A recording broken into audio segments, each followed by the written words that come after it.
కావ్య, నిఖిల్ ఎవరి వల్ల విడిపోయారో తెలీదు. ఎందువల్ల విడిపోయారో తెలీదు. కానీ వీళ్ళిద్దరూ కలవడం కోసం బయట ప్రేక్షకులతో పాటుగా ఇక వాళ్ళ స్నేహితులు కూడా చాలా ఎక్కువ కష్టపడుతున్నారు. అయితే అమర్, నిఖిల్, తేజు అలాగే మన కావ్య వీళ్ళు నలుగురు ఎంత బెస్ట్ ఫ్రెండ్సో మనందరికీ తెలిసిందే కదా! అయితే ఇక ఇప్పుడు కావ్య కోసం అమర్ అలాగే తేజు నిఖిల్‌ని రంగంలోకి దింపారు. మనందరికీ తెలిసిందే ఇస్మార్ట్ జోడీ అనేది ఒక కపుల్‌కి సంబంధించిన లవ్, వాళ్ళ ఫ్యామిలీ, వాళ్ళ ఫ్రెండ్స్ అంతా బ్యాక్‌గ్రౌండ్‌కి సంబంధించి ఉంటుంది. అంటే ఒక జంట జీవితంలో ఎంతమంది ఎన్ని రకాలుగా సపోర్ట్ చేస్తారనేది దానిలో ఉన్న ముఖ్య ఉద్దేశం. ఈ క్రమంలో వాళ్ళ ఫ్యామిలీ మెంబర్స్‌ని తీసుకొస్తారు.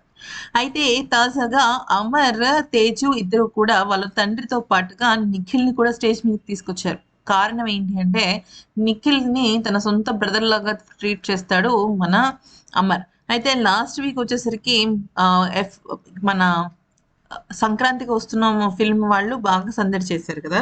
అయితే ఇక ఇప్పుడు తాజాగా ఇస్మార్ట్ జోడీలో ఒక కొత్త ప్రోగ్రామ్ పెట్టబోతున్నారు. ఫ్యామిలీతో పాటుగా ఫ్రెండ్స్ కూడా రాబోతున్నారు. ఎందుకంటే ఒక జంట జీవితంలో ఫ్యామిలీ ఎంత ఇంపార్టెంటో ఫ్రెండ్స్ కూడా అంతే ఇంపార్టెంట్ కదా! సో, అమర్, తేజు కోసం ప్రియాంక జైన్, అలాగే కావ్య, నిఖిల్‌తో పాటుగా సిద్ధార్థ్ అలాగే విష్ణుప్రియ కూడా వస్తున్నారట.